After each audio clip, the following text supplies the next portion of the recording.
So today I will teach the United States License Medical Exams. Step 1, I will use the Form 30 from NBME website, the CBS assessment test. You understand that if you don't pass the assessment test, you don't even try to attend the real exams because you're not going to pass it. So it's expected that you at least make sure you pass one of the forms before you do the real exams.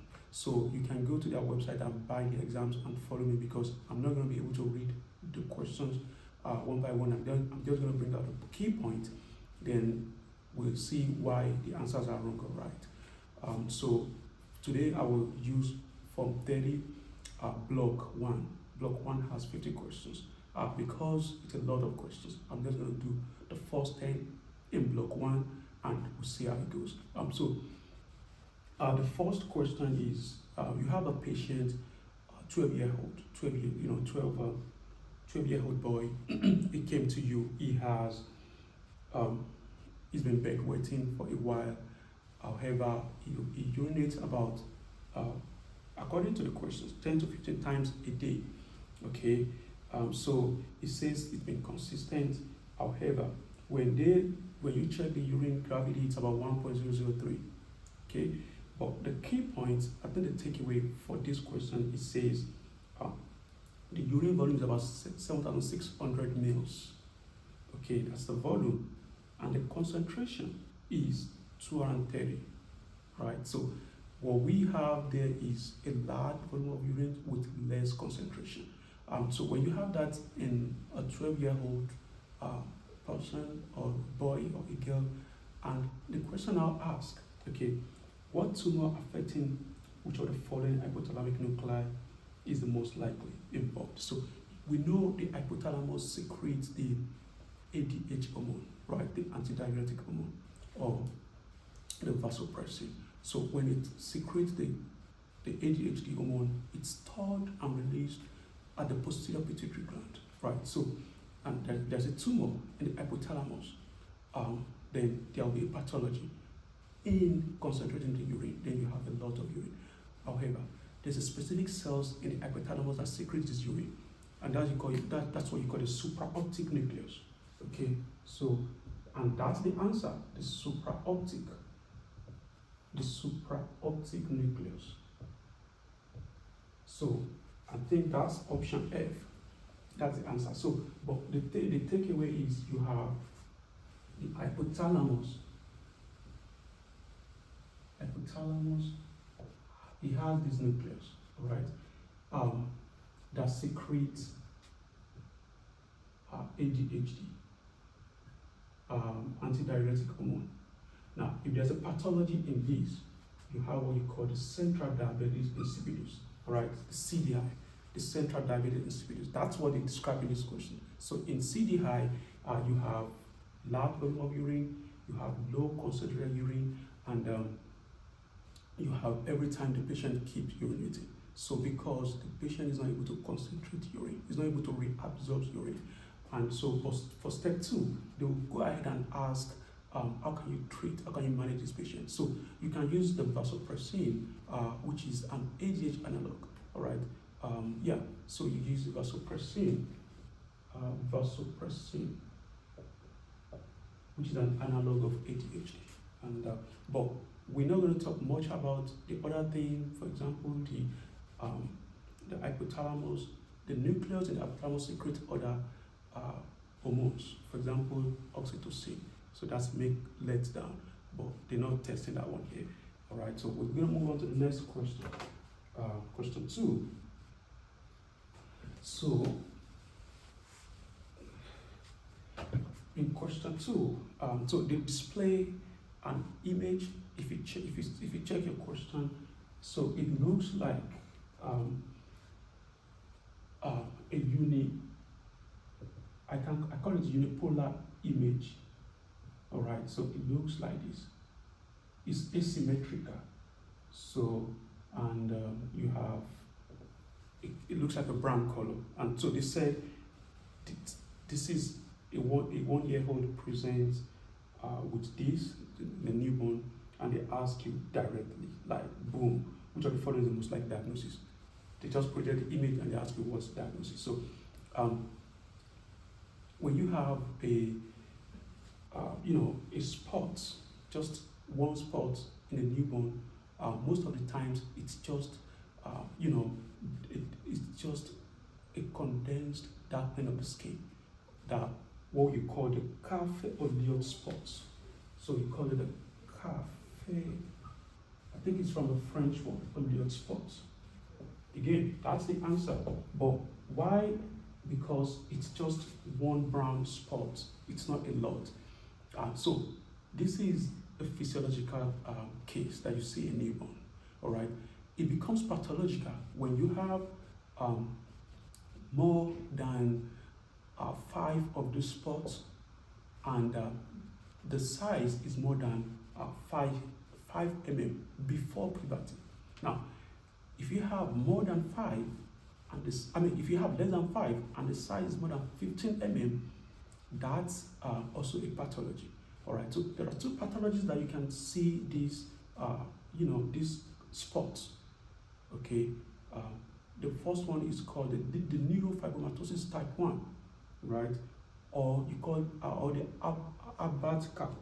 they call it the McCone-Habride syndrome, right? So those are the 2 pathologies that you can see many cafe-oleate spots. However, even if you see those spots, there's going to be other things. For example, in neurofibromatosis type 1, you're going to see the optic glioma.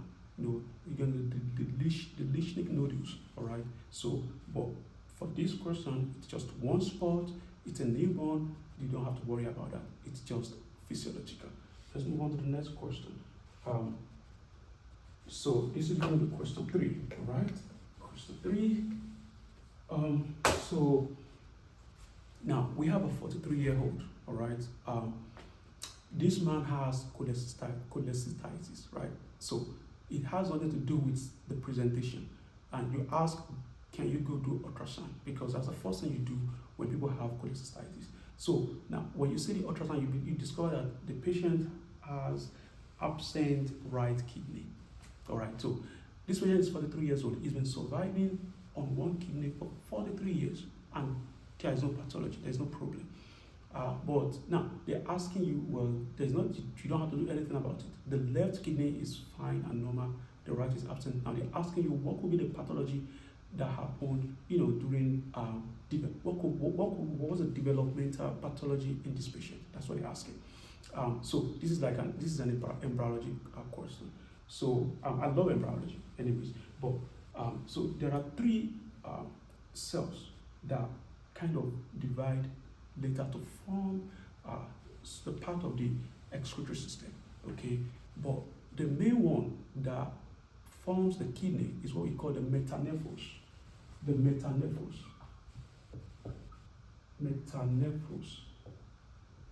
All right. So the metanephros go ahead and form the kidneys. Now, there's a developmental problem in part of the metanephros. Then either one or 2 parts of the kidney is going to be absent.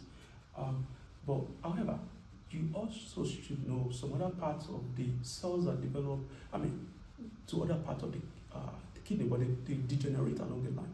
So that's why I listed the mesonephros and the pronephros. They degenerate along the line. They have no much significance, but they expect you to know the metanephros. So it's always a pathology. However, it doesn't have to cause any problem or signs and symptoms, just like this one. So this is an incidental finding. All right. Now question 4.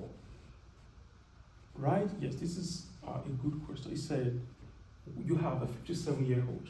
Okay, 57-year-old. So he's more like close to 60.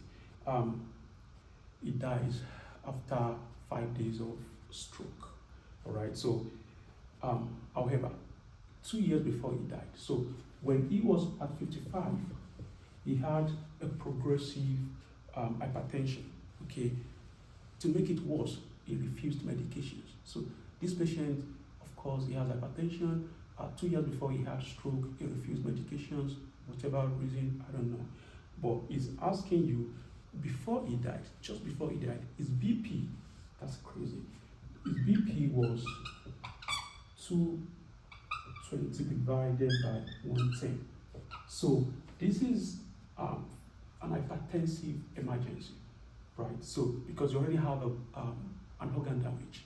So now the question says, which of the following is the most likely histological finding in his kidneys at autopsy? Now, if you do the autopsy, what you're going to say in the kidneys histologically? The answer to this question is hyperplastic arteriolytis. Okay, hyperplastic arteriolytis. Hyperplastic because from the chronic hypertension. All right, so there's a concentric inflammation of the arterioles. All right, so and this is different from hyaline, arteriolitis. All right, so I think they expect you to know the difference between hyaline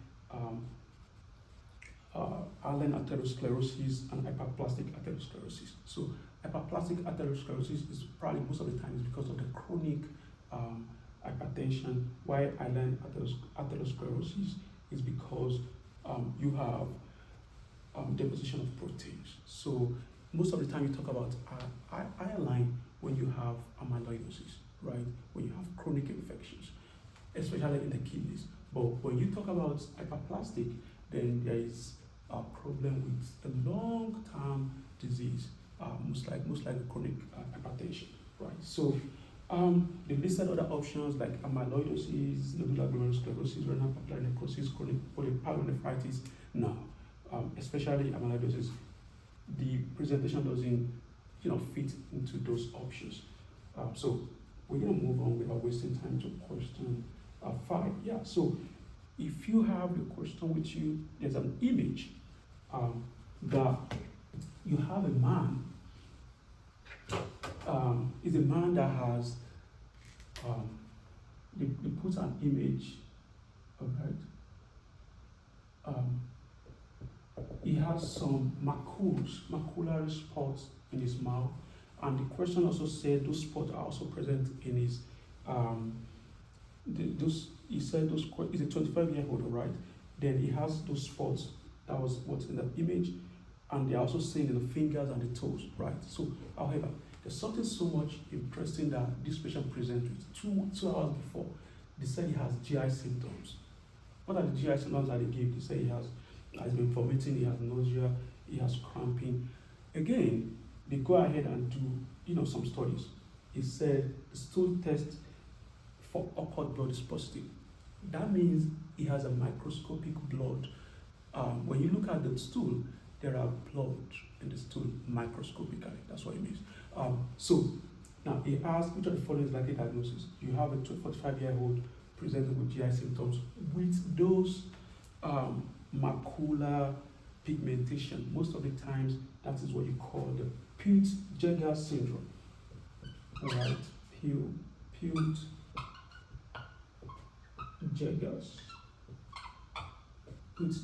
syndrome. So Peutz-Jeghers syndrome is an autosomal dominant disease that present with what we call amatomatous polyps. So you have several polyps in the GIT. That's why he has GI syndrome. You have those amatomatous polyps or macules in the mouth and in the toes and fingers. So sometimes it comes with obstruction and intussusception, and sometimes you have occult blood in the stool. So when you combine those presentation and history, you discover that this is an autosomal disease. This is so this is an inherited disease. But I think I want to point out to another thing that was one of the options. Again, it said neurofibromatosis type 1.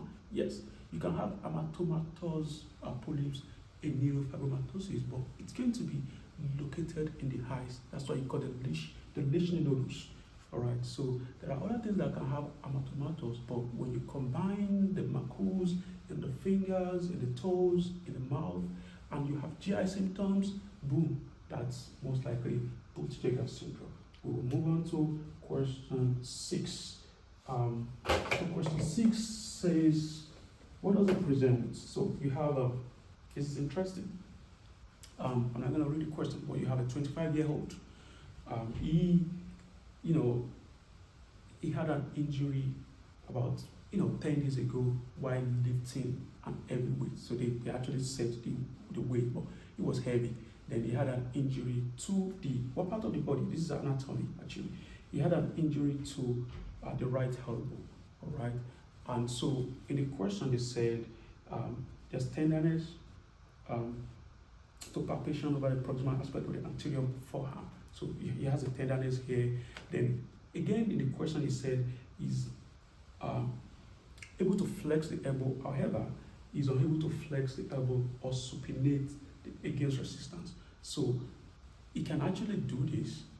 I don't know if you can see, but he can actually do this. But if you put a weight, he's not going to be able to do it, and he's not going to be able to supinate. So the question is just asking what nerves supply the biceps muscle, right? So from the brachial plexus, C5 to C7 roots forms the musculocutaneous nerve, and the musculocutaneous nerve go ahead and supply the biceps muscle. If you have an injury to the musculocutaneous nerve, there will be a problem in you lifting your elbow against resistance, supinating against resistance. All right. So it listed other options like the radial nerve. The radial nerve supplies the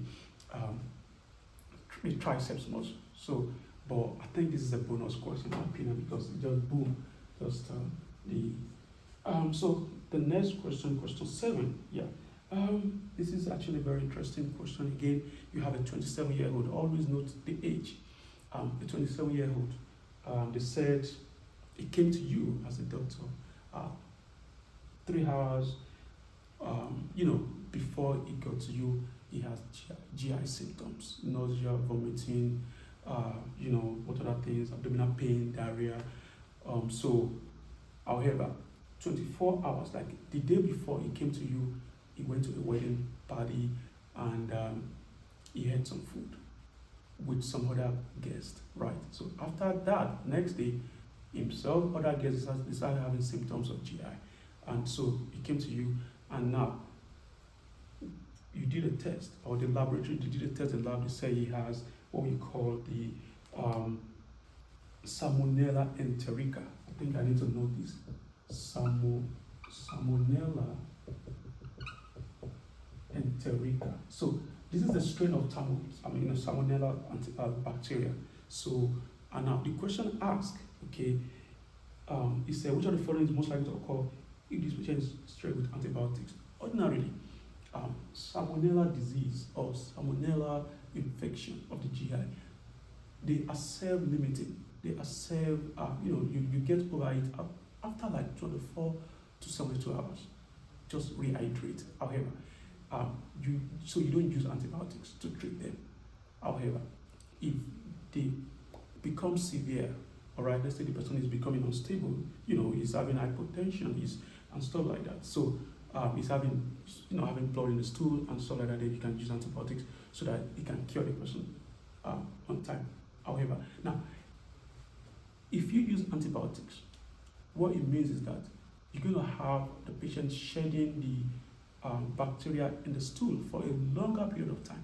What it means is that the patient is going to be a carrier of that Salmonella for a longer period of time. It could be Salmonella typhoid or Salmonella enterica, whichever one. In fact, it is even worse in the typhoid types of Salmonella, right? So this is in non-typhoid type of Salmonella. So it's just going to shed the bacteria for a few days. So that's why it's not recommended to use antibiotics to treat Salmonella infections, except if it's a severe disease. So the answer for that question is prolonged fecal excretion of the organisms. So he's just trying to test if you know what happens if a patient uses antibiotics to treat Salmonella. So I think now let's move on to the next question, question 8. Yes, this is another favorite question of mine. He said you have Now, again, the age is 64-year-old. All right, always make sure you know the age. The 64-year-old, he has, now, this is a cardiologist. So, sometimes we talk about symptoms. This is cardiac symptoms. Now, he has 6 month history of progressive brain exertion. It means easy fatigability. He's not able to walk for a long time. He's going to be breathing fast or slow or whatever the case. He gets tired easily. So now he was diagnosed with a malignancy, hematologic malignancy 4 years ago. That's by the way. All right. So now they gave us some, the pulse rate, the BP, stuff like that. But I want to point out the main thing. Echo shows normal echo dense ventricular wall with normal thickness. There's right side cardiac catheterization shows resistant to diastolic filling. That's the key word. A 64-year-old with resistance to diastolic filling. When you see this, you already know that they're talking about restricted cardiomyopathy. Now, combine that with the age, and especially when you go ahead and they said he has interstitial deposits of pink proteinaceous materials. So you have resistance to diastolic filling, then he has a proteinaceous materials histologically. So that's a typical presentation of restrictive cardiomyopathy secondary to amyloidosis. Now, the question is that he now asked was, which of the following is most likely precursors of proteinaceous material found in this patient's heart? So the answer to this one is what you call the lambda light chains. The lambda light chains. All right? The lambda light chains. So the lambda light chain is actually the proteins being secreted by the plasma cells in amyloidosis. All right? Especially that causes restrictive cardiomyopathy in this patient. So, and you can imagine why it has cardiac symptoms, because when the right side of the lungs returns the blood through the pulmonary arteries, the ventricles, the left ventricle is not receptive. And so that means you have what you call the low end diastolic volume. And so that means you're not able to pump the blood out, right? So that means that's why he has those symptoms. But that's not the point. The point is there are two types of proteins being secreted by plasma immunoglobulins, right? You have the heavy chains and the light chains. So the light chains is the lambda, all right? The gamma chains is the heavy chain. Most of the times, the gamma chains don't have a significant pathological disease, but when the light chain is, is problematic, most of the times you have what you call amyloidosis. Amyloidosis can occur in other places. That's why you put, the other options. But so don't confuse that with the beta 2 microglobulin, which is actually they are found in hemodialysis, in the kidneys after hemodialysis. So they also they're also insoluble fibrous, but they are found in after hemodialysis. I think the key point, the takeaway point here is that the lambda change most of the times it causes restrictive cardiomyopathy. So we're gonna do two more, and so that means we're moving to question 9. So yeah, this is a research question, right? So he said he said there's a researcher, he chose 80% power, and I need you to take note of the points. He said it took 80% power, all right? And he said there's a significant difference. So significance difference of 5%. All right. When you express significant difference in decimal, that's 0.05. That's what you call the p-value in research.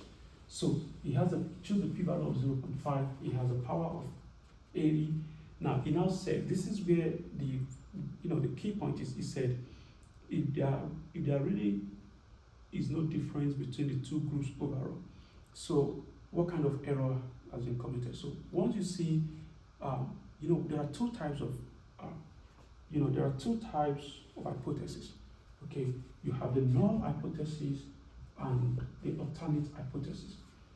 The null hypothesis is there is no difference, and we assume or we agree that there is no difference. The alternate hypothesis is